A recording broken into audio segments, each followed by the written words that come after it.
Hello class, I think that you all are good at your home.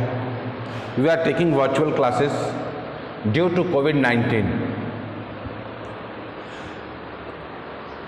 Government has declared that the schools will be closed till 31st July. We hope that your schools will be open after 31st July. And today we have ended a chapter in history. Today we start another chapter first from geography sections. From geography sections, the chapter first is resources.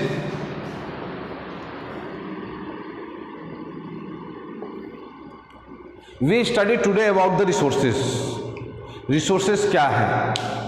Resource होता क्या है? Resource मतलब संसाधन। संसाधन क्या है, क्या क्या होते हैं? तो संसाधन anything that satisfies human being, anything that satisfies human needs is called a resource. कोई भी चीज़ जो हमारी ज़रूरतों को पूरा करता है उसको हम रिसोर्स कहते हैं। तो रिसोर्स कई प्रकार के होते हैं। वैल्यूज होती हैं रिसोर्सेज की। वैल्यू क्या होती हैं? जैसे इकोनॉमिक वैल्यू होती है रिसोर्स की, जैसे क्रॉप्स हैं, मिनरल्स हैं, इकोनॉमिक वैल्यू है। एस्थेटिक वैल्यूज कुछ होती हैं। इसमें क्या होते हैं? माउंटेन्स हैं, डिजर्ट्स हैं, इनके अपने बेनिफिट्स तो हैं बट इनकी कोई वैल्यू नहीं है। ड्यू टू हम उसके लिए कुछ उनको पे नहीं करते हैं, ना माउंटेन को पे करते हैं ना डिजर्ट को पे करते हैं, but they are valuable for us. एक इस तरह की ऐसी रिसोर्सेज हैं जो हमारे लिए वैल्यूएबल हैं। टाइप्स ऑफ रिसोर्सेज कितने तरह के होते हैं? तो टाइप्स आर में first natural, human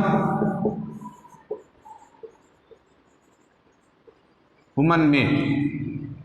these are three resources which are, ये टाइप्स ऑफ रिसोर्सेज हैं। क्लासिफिकेशन ऑफ नेचुरल रिसोर्सेज, जो नेचुरल रिसोर्सेज हैं उनको क्लासिफाइड किया गया on the basis of their nature, उनके नेचर के आधार पे।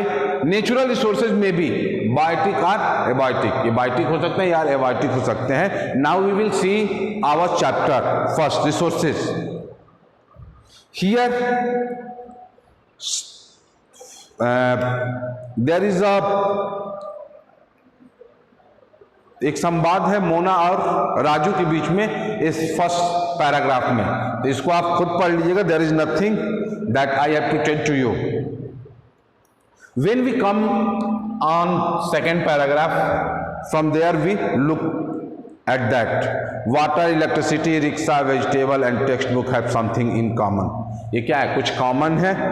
They have all been used by you, so they have utility. ये सारे आपके द्वारा यूज किए जाते हैं, ये हमारी यूटिलिटी है। यूटिलिटी और usability is what makes an object or substance a resource. Utility और यूजिबिलिटी, जो यूटिलिटी है उनको हम यूज करते हैं, तो ये सारी चीजें उनको क्या रिसोर्स बनाती हैं कि क्या ये सब्सटेंस ऑफ रिसोर्स है, ये रिसोर्स का एक हिस्सा है। How does something became a resource, कोई भी चीज कैसे एक रिसोर्स बन जाती है। Raju now wanted to know, Amma told the children that things become resources only when they have a value. चीजें कब रिसोर्स बन जाती हैं? जब उसकी कुछ वैल्यू होगी। अगर वैल्यू उसकी है तो वो रिसोर्स है। How does something became a resource? Raju now wanted to know, Amma told the children that things become resource only when they have a value. Its use or utility gives its a value. उसका use जो होता है, उसका use या utility कितनी उसकी कितना उसको यूज किया जाता है, ये उसको वैल्यू उसको देता है। और ये all resources have some value, जितने भी रिसोर्स हैं उनकी कुछ ना कुछ वैल्यू है। Value means worth. वैल्यू का मतलब क्या होता है? वर्थ, उसकी क्या कीमत है। सम रिसोर्सेज हैव इकोनॉमिक वैल्यू, कुछ रिसोर्स जो होते हैं उनकी इकोनॉमिक वैल्यू होती है। सम डू नॉट, कुछ के नहीं होती हैं। For example metals have an economic value, जो मेटल्स होते हैं, मिनरल्स होते हैं, उनकी इकोनॉमिक वैल्यू है। ए ब्यूटीफुल लैंडस्केप में नॉट, बट एक ब्यूटीफुल एक अच्छी जो ज़मीन है उसका नहीं, जैसे हिमालय है या डिज़र्ट है, माउंटेन और desert, I have told you earlier, तो उसकी कोई भी वैल्यू नहीं है। But both are important and satisfy human needs. लेकिन दोनों बहुत ही महत्वपूर्ण है। Minerals, as far as minerals हमारे लिए जितने महत्वपूर्ण हैं उतने ही माउंटेन्स भी महत्वपूर्ण हैं। तो ये हमारे लिए महत्वपूर्ण है और हमारी नीड्स को ये पूरा करते हैं, इसलिए दीज आर रिसोर्सेज, ये रिसोर्सेज हैं। Some resources can become economically valuable with time.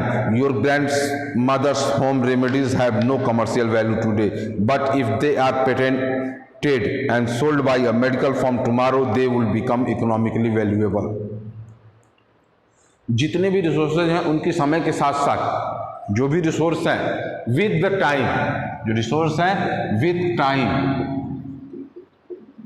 इनकी वैल्यू होगी, कुछ ना कुछ वैल्यू होगी, तो वो रिसोर्स हैं वैल्यू होगी। जैसे कुछ नुस्खे हैं आपके घरों में दादी के द्वारा या आपके मदर के द्वारा कुछ नुस्खे यूज़ किए जाते हैं, तो उनकी कोई वैल्यू नहीं है। वो जो रेमेडीज़ हैं, जो मेडिसिन वो यूज़ करती हैं होममेड, उनकी कोई भी वैल्यू नहीं है। बट जब कोई कंपनी, जब कोई medicine company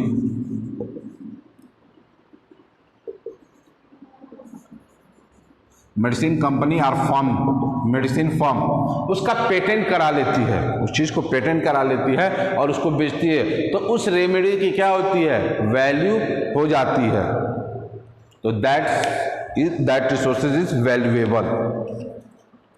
time and technology are two important factors. Times और टेक्नोलॉजी जो हैं ये दो इम्पॉर्टेंट फैक्टर्स हैं that can change substance into resources, जो सब्सटेंस को रिसोर्स में चेंज कर सकते हैं। Both are related to the needs of other people, और दोनों रिलेटेड हैं needs of the people.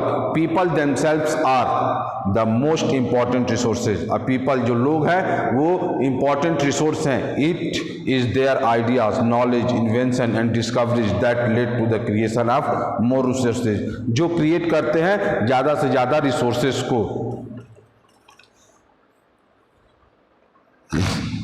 It is their ideas, ये उनके आइडियाज हैं। Knowledge, inventions and discoveries that led to the creation of more resources.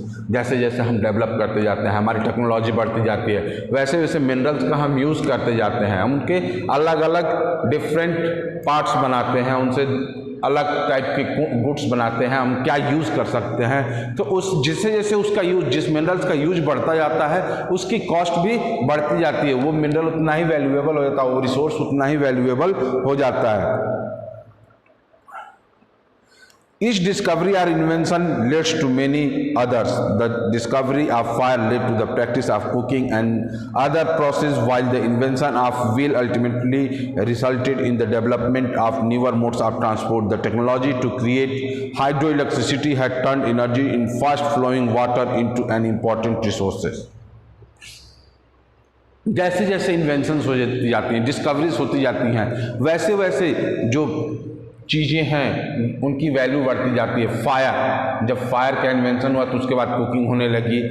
After that steam engines की invention हुआ तो कोल का यूज़ होता था फायर के रूप में, लेकिन कोल का यूज़ हम वाटर को स्टीम में कन्वर्ट करने के लिए भी यूज़ करने लगे और वाटर भी एक वैल्यूएबल रिसोर्स बन गया।